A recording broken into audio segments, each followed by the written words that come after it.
what we already had in terms of resources, like equipment and stuff, we were like, let's just give it a shot and see how it goes. So if it evolves from here, then I'll really put my foot down. We have to really develop our SMART goals and our avatar and our business plan and really be serious about it. Most hosts never achieve the results they hoped for. They're falling short on listenership and monetization, meaning their message isn't being heard and their show ends up costing them money. This podcast was created to help you grow your listenership and make money while you're at it. Get ready to take notes. Here's your host, Adam Adams. What's up, podcaster? It's your host, Adam Adams. And today I'm joined with the host of SongRX, where they prescribe songs to their listener that their listener needs if they're going through a certain ailment. And this is Roxie Alsruhe from SongRX. And we're going to get to know her podcast a little bit better. A couple of things. First and foremost, she does publish every other week. If you're my listener and you're listening to me, I want to recommend that you publish at least once a week, There makes a giant difference between the algorithms that can be triggered if you're publishing regularly every single week, where the podcast playing platform says, I trust this person, versus every other week. So I will mention that first and foremost, because I want to make sure that if you're listening to this, and especially if you have a business podcast, I want you to be publishing every single week so that you can trigger those algorithms. Let's talk about SongRX. It's Roxie's passion project. Roxie, do you have any co-hosts for the show? Yeah, I do. So I am just 1/3 of Song Prescription. My other co-hosts are Jim and Kaylee. And calling this a passion project is the perfect way of describing it. At first when we were like, is this going to be a business, or is this a media company, or is this just something we're going to try out and see how it goes? We were throwing all kinds of ideas out there.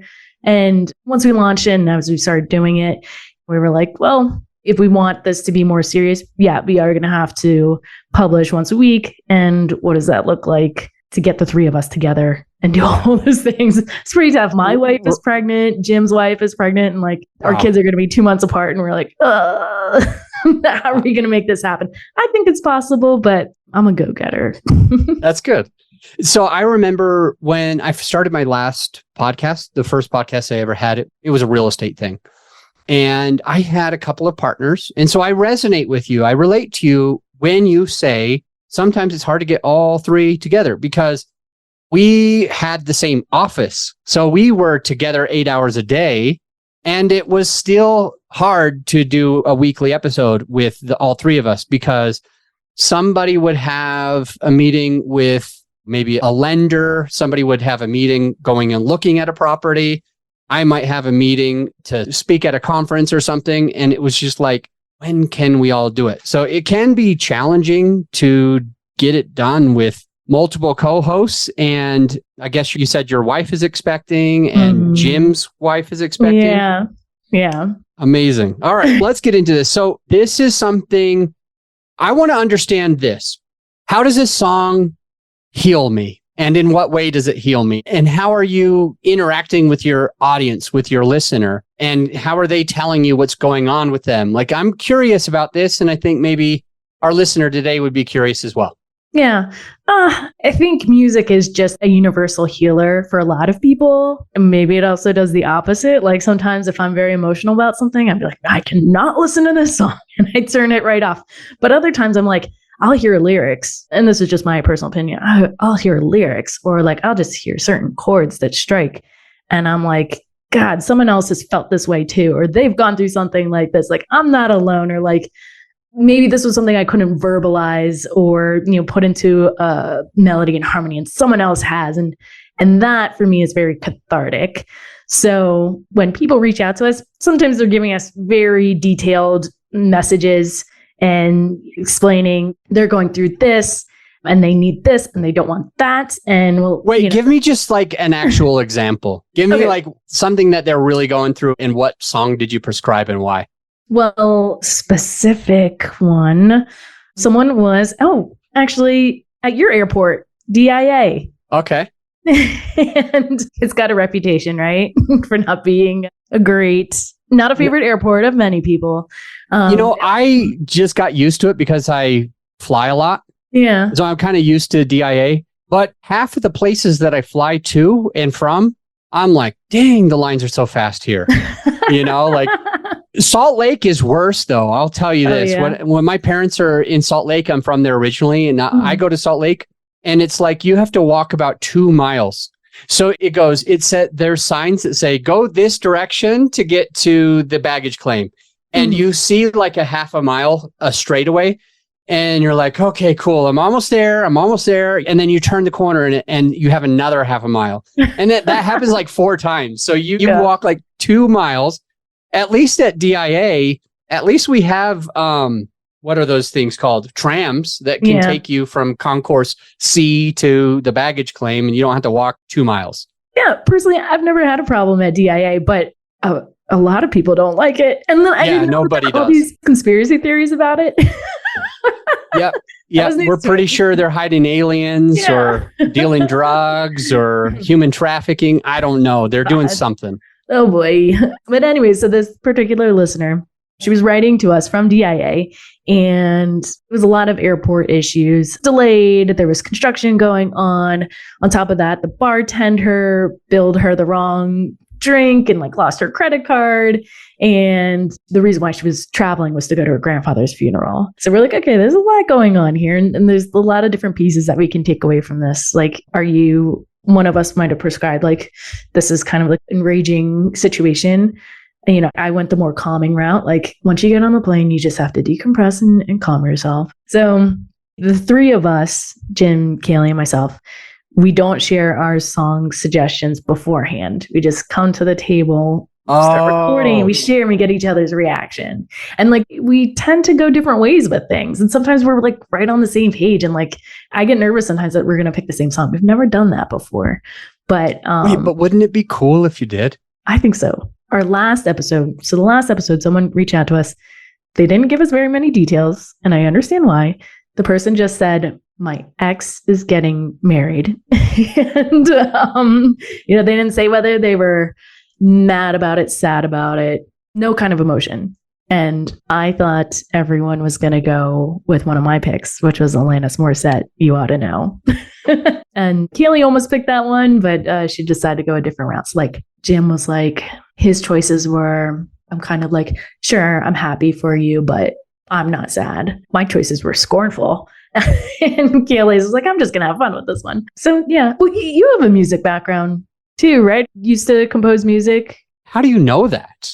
I rarely talk about that. I was at this mastermind, and actually my mom came with me to this mastermind group because she might want to start a mastermind. And I think I've only told the leader, because I was like definitely a geek growing up, and I just spent all my time with music. I was in band, in orchestra, in jazz band, in marching band, in choir, and I wrote music at nights until 3:30 in the morning. I'd do it all again at 6 in the morning. So I'd sleep like 2 or 3 hours. But in this last event, just a few weeks before today, I mentioned that music is a passion, and it came up and everybody thought it was pretty cool. But yeah, I rarely talk about it. So I'm surprised you know.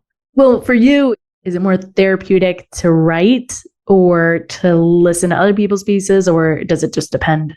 All 4. I like to compose brand new music that has never been before. That's really rewarding. I like to play music, be behind a tuba or a trombone or clarinet or piano or something. I really enjoy playing it. And the other 2, I like to turn on music, to check it out, to listen to change my mood. And I will talk about this in a little bit. Sometimes I like to not listen to music if I'm in a certain mood. Yeah. But I like listening to music. So composing, playing, dancing, and listening for sure. Mm-hmm. By the way, there was something you said earlier, and I was going to follow up on it. Sure. Is that okay? Am I allowed to go out of order? Yep. We don't need to have an order. Okay, cool.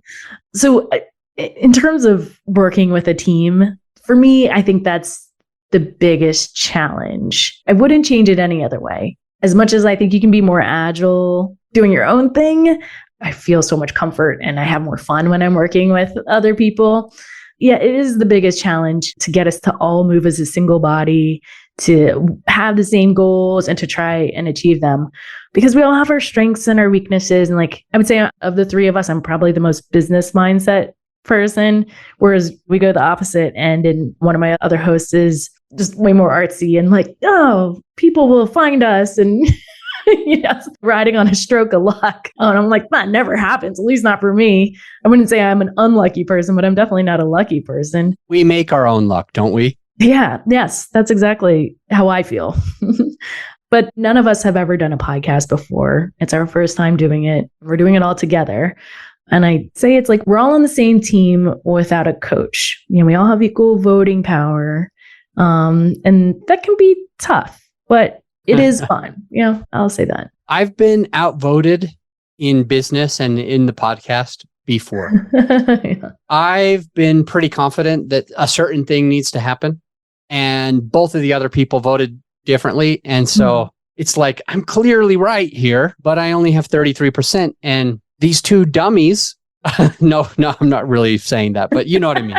These two dummies, one of them's just louder than me, and the other one just agrees with whoever's the loudest. Mm-hmm. And so all of a sudden I get outvoted 66% to 33%. For what? It's like, okay, so we're going to go bankrupt because you two dummies wanted to do the same thing? No, it can be frustrating when you have it like that. And I think having a consultant or a friend that's like a third party can help. And it could be like a company like mine where we do that consulting, and it could be just like your friend or your mom or a fourth friend over here where you're like, do you agree with the direction that we're taking it, and why or why not? Hear out all three of our positions, and you tell us what you think. So then that outsider might agree with you, Roxie, but say it in a different way that resonates to the heart of one of your other partners.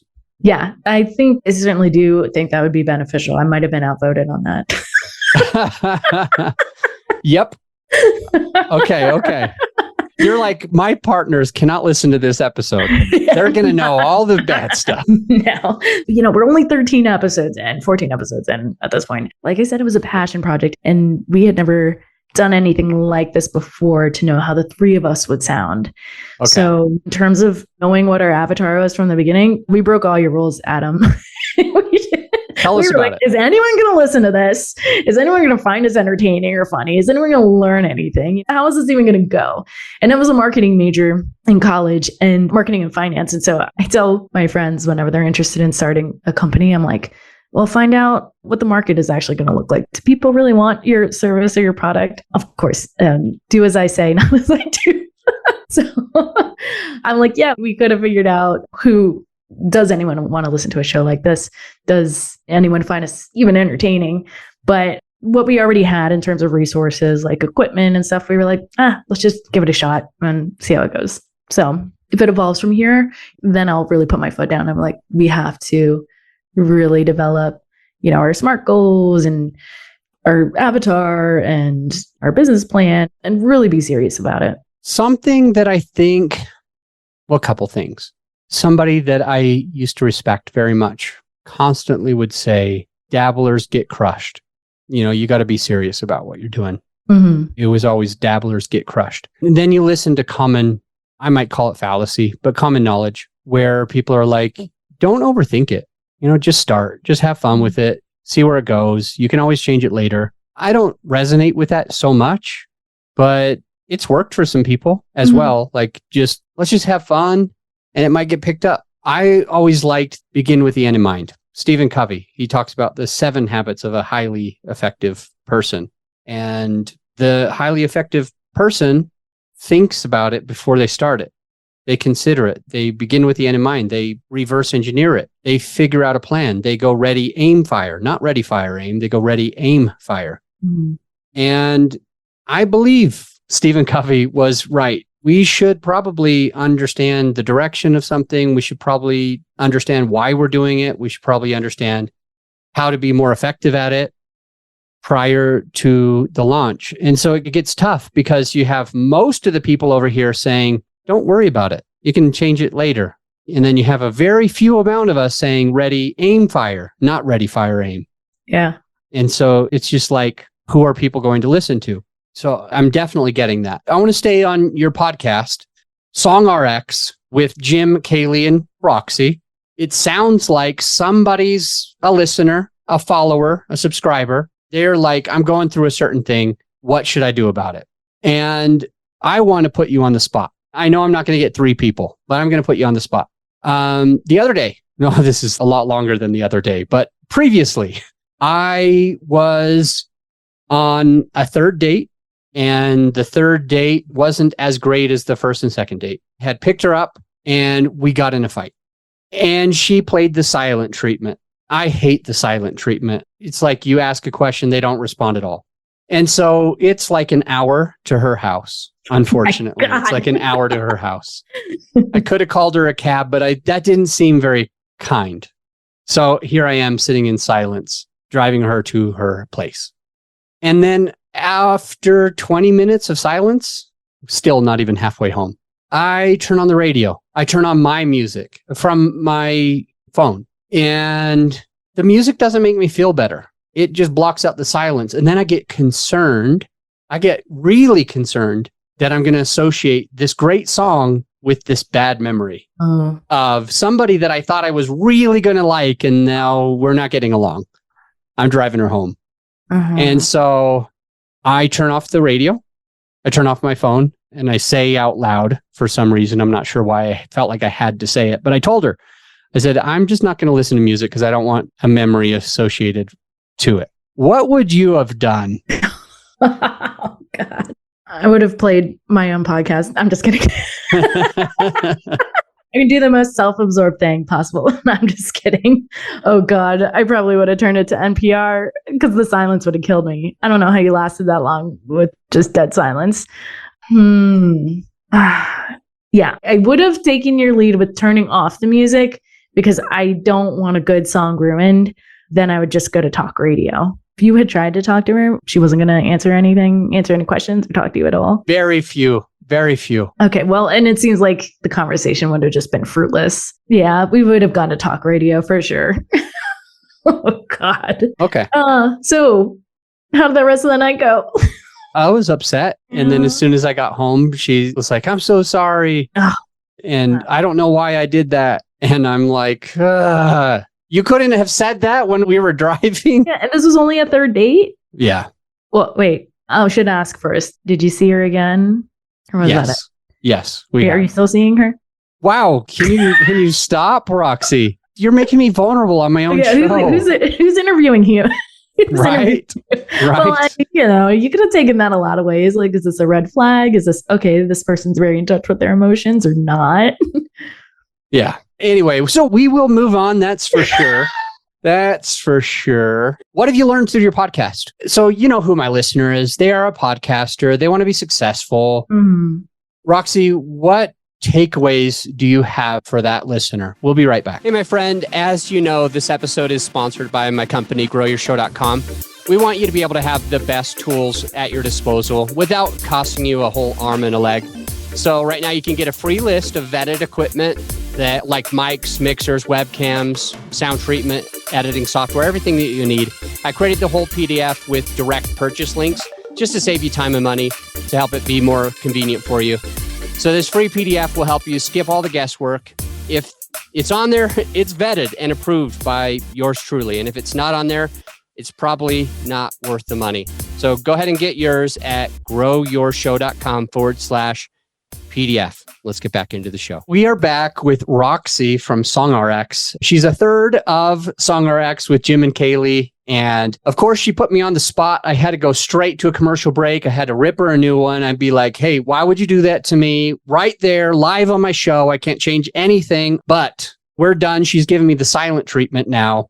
And I want to jump back in and be like, Roxie, what does the listener need to know if they want to be successful? What have you learned along the way? Okay, so I would say one of the things that we weren't anticipating on being as difficult as it was getting our audio right. And I'm just going to say this one first because troubleshoot, figure it out before you're too many episodes in. We were having such a hard time with getting our 3 mics balanced. I'm a little softer than Jim and Kaylee. And sometimes our mics, we all 3 had the same exact mic and it just wasn't It would sound like someone was way quieter than the other. And we were using, or we still are using, a Tascam Mixcast for workstation. And we're not sure if that was the best pick. I know you've got a list of preferred equipment, so I didn't see if that was on it. But trying to get down to finding out what our issues with our audio was a huge thing. And we did find, I don't know if I'm allowed to say what platforms were better than others, but Sure. we found that Spotify listeners had the hardest time with the levels. Like if you were listening through Apple, the sound was pretty consistent, but if you were listening through Spotify, especially in your car, people were turning it up and turning it down. And that was feedback that we were getting. And it did result in a bad review. How do you edit the podcast? So let me ask you this based on what you're telling me. When you record, do you have 3 different tracks or is it all on one track? 3 different tracks. 3 tracks. And then are you editing? Is your team, do they edit or are you hiring a company to edit? So right now it's Jim that does all of our editing. Do you know if Jim equalizes the volume when he jumps and when he starts? He does. And Okay, so he does that, but still on Spotify, it's showing up that way. It's gotten better. So between episode, it might have been 3 and 4 or 4 and 5, there was a new computer that he purchased and some better software. So it did make an improvement. We're not getting that many people tell us that they're having a hard time, but I still have, at least a couple episodes back, someone was telling me they were still having a hard time hearing one of our mics. One thing that I will do is, well, when you're recording, first and foremost, like you always have to be facing the same way. I was just on a different interview, Roxie, right before you and I joined, and he had a mic that was stationary, but his head was not stationary. So he would be quiet and then loud and then quiet and then loud because he liked to look left when he was thinking about certain things, and he liked to look right when he's thinking about other things, and he sometimes looked straight, but the sound changed at all angles. Yeah. And so this is a thing, like make sure that everybody's close to a mic, make sure that everybody's speaking into the mic, make sure that the mics have the right settings, the right gain up and down. And then you want to push that button to equalize the volume, but still, here's the last part, depending on what platform he's doing all of that on, you go in and you make sure that everything is, let's just say, at a -1, or everything's at a 0, or everything's at a +1. Now, it can go all the way down to like -20 or +20 on volume. And so you want everybody's voice to hit that. Let's just pretend it's the -1 mark. It depends on who's editing. My team edits to the -1 mark. You could do 0, you could do +1. But the point being that even though Roxie's on this mic and Jim's on this mic, Roxie might have a softer voice and Jim might have more of a piercing or authoritative voice. It's louder, it's more bass, it's higher pitch, whatever it is. And so you can actually also look at the +1, -1, 0. You want everybody to hit that level, and it usually can help, because then you should be able to hear that person. And I think it just takes a bit of audio engineering when you're editing. You got to be listening. So I cut you off. Keep going. Oh, no. That was pretty much it. I am that jackass that moves my head around a lot. Even if we're all looking at each other, but I still move my head. Yeah. If I turn, my listener's not going to be able to see this so well, but you will, Roxie. If I turn, I will still try to keep my mouth in closest to the same position as possible. So instead of keeping my shoulders in one place and then turning my head over there, I'll move my shoulders so that I can still talk into the mic. That could be a benefit for you as well. Yeah. Just to think about that. Yeah.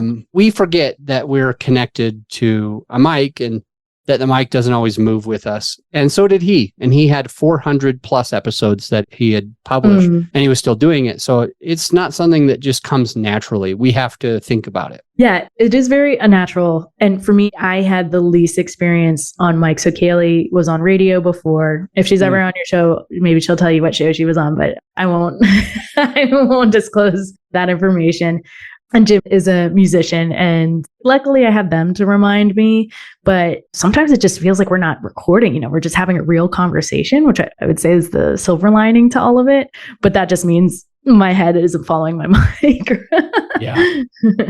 Well, but I've done better. So when I look at your podcast with 14 published episodes as we record and 17 ratings and reviews. It's a really high rating and review to episode number. It's a really, really, really high number. And respectfully, with you publishing every other week, I don't think that you're getting all of that because the podcast playing platform is boosting you, because with every other week, they're not going to be boosting you. So you're doing something else to get ratings and reviews. Now, I've had a few people on the podcast. Okay, the guy that was on before with 400 plus episodes, I think he had 6 ratings and reviews with 400 plus episodes. You've got 17 with 14. So you're doing something different. I don't know what it is or how it is, but I think that the listener would benefit from you trying to explain what you think's going on. Yeah, I think a lot of it is just reminding people, when they hit play on our podcast, we're telling them, we're on the socials, please rate and review. Like, we want to get your feedback. And the show is built on listener engagement. If we weren't getting these prescription requests, we wouldn't really have much of a show. So it's just the fact that it's like, oh, if you want to send something in, like, you got to work with us, reach out to us. And I think when people are just online and they're like, oh, well, I'll send a short email. It's like, okay, I can write a quick review, We have good friends and I can thank them for the engagement that we've had. And they've told their friends. And so, it's just, again, we're not just talking at our audience. We're having them reach out to us. We're reaching out to them. And I think that's probably why we have more reviews than episodes, to tell you the truth. Yeah, that's cool. Did you start getting reviews like on your first episode, or did it take a while? It took a while. It was probably just a couple episodes in. Okay, cool. Yeah. What other takeaways does a newer podcaster, what would benefit them? So we don't do video, which I do want us to do eventually. One, I have more experience with the video than audio. Actually, honestly, with my video experience, I've always said the hardest part about it is audio. And with video, it makes things so much easier to put content out there. People see videos on their feeds, they'll stop more likely than if they just see a picture and then find out that there's sound after they hit the little speaker button. But since we don't have video, what I do is I take our audio and I make video to it. So a lot of times it'll just be stills of us and there'll be video playing back behind us or just images. Always have the captions. It's a video. You'd have to play it like a video, or when someone's scrolling through their feed, it's going to come up and there's going to be movement. Yeah. And that's where I can take these little teasers or these little sound bites of our episode, that are the funniest or the punchiest, and put that out there. And that's where we get the most engagement online, actually, through TikTok. We put them on Instagram as well, but that's getting strangers' eyes on us. And that has been the most effective thing that we've done on social media. I would definitely say, even if you're not video recording, find a way to make those visual pieces to get eyes on your show. Where do you guys record? Do you record all together or is it virtual? Yeah, we all do it in person, and we had talked about we could eventually just do it all virtually, but I think I'm old school. Okay. I like being in the same room, and I think my co-hosts enjoy that as well. So we set up our little studio at Kaylee's, and that's where we record. That's pretty cool. What's the goal with the podcast? I mean, is there a collective goal, or if not, what's your goal with the podcast in the next 3 years? Well, that's a great question, because I have said that we are going to have a SMART goals meeting very soon because I don't know what everyone's goal is. Or I would say, even if one of us or two of us, or we all have big lofty goals, we have to be really realistic about it. Like, we can't just keep on doing the same thing that we're doing. It's just going to be, a small network of people that listen to our show. If you really want this to be something, we're going to have to grow. And that's going to mean creating milestones or smaller goals and like really being specific about them and realistic. And from there, building the tasks. I mean, what do we need to do to get to this bigger stage? I think that means putting ourselves out there way more. We're going to have to do way more networking. We can't really be shy. Yeah. I have to be doing more of these things, meeting people and having these discussions that we post online, going to events and stuff. I don't know what level of equipment level of dedication we have to that. So Yeah, we don't have a collective goal, but that is when we finish up season 1, 15 episodes, we're going to sit down and say, okay, what do we want to do with this? What do we want to do this? Yeah. My goal, I think, because I am personally like, if I'm going to do something, like I really want to do it. And because I don't have that direction, for me, I kind of see this. I'm like, this is a passion project. It'll be fun. But once we set our goals, I'm going to say, fuck it. Like, we're going to do it. So. Yep. All right. Now we have to have an explicit. Thank you. Yeah. There we go. Yeah. Hey, Roxie, one thing that I would recommend that you do is if you're recording in person, I would ask you or suggest to you, recommend to you that you use dynamic microphones. Mm-hmm. Because like you're only going to be able to hear one person's voice per microphone instead of everybody's voice on every microphone. Just some are louder and some are quieter. I really think when you're doing it in person with 3 people by using, and just look it up. And for the listener as well, whenever you're looking up for a podcast microphone, yes, you can go to growyourshow.com/PDF. And then there's a whole PDF where you can get stuff that's already vetted. But at a minimum, look for dynamic, not condenser. A dynamic is better to only hear your voice, and a condenser picks up the room noise and the echoes and the dogs and the chairs and the breathing and everything else. So definitely would recommend if before season 2, and like the Blue Yeti, for example, which you're using now, I think they're like $120. And you can get a dynamic mic for like half that price. That's just way easier for podcast recording. So I'm hoping that you'll take that feedback and just like for season 2, even if the mics cost less, they might sound even better. Yeah, definitely. Anything else that you want to share with the listener, or do you have any questions? Let's see. I'll ask you more questions, not about your date. Yeah, thank you. Yeah, we've got to... How many podcasts have you worked with where they went from Ready, Fire, Aim that you started working with and they changed to Ready, Aim, Fire? How many shows have you worked with that have done that, and can they turn it around? Yes, you can turn it around. It's not as easy. It's not as easy because you have to do a lot of paid marketing in order to get it in front of that audience. Because now you got to start triggering the algorithm. One of the things, for example, if we work with somebody to do that, two of the first changes would be make sure you're all on dynamic mics, and also make sure that you're doing at least 1 episode a week. If you can do those 2 things, that allows us to be able to start get you the right listener, and then it can trigger the algorithm, and then it can turn it around. So have I ever worked with somebody who does every other week and got it successful? No, never. We have a minimum. We're like, you got to be doing 1 a week or we're not going to work for you. But to answer your question, how many have we done? I don't have a number in front of me. It's probably like 25 of the podcasts that we've started working with have had a show for a few years. They did Ready, Fire, Aim. It never got the result that they wanted to get. And then we came in, we listened to the episodes. We said, hey, you need to change this. You need to change this. And we're going to do some marketing. So they'll change the things. Then we go and do paid ads.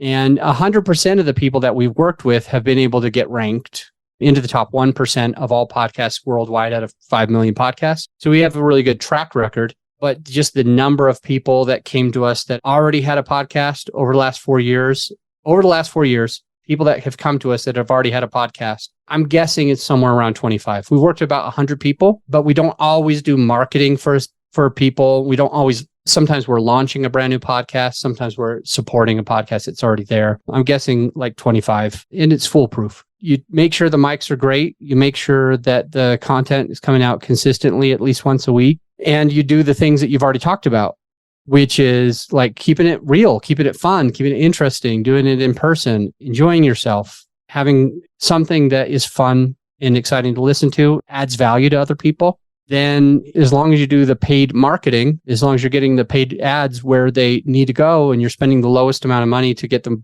biggest result, you're going to get ranked as well. Mm-hmm. Okay. I think this is just my last question. Cool.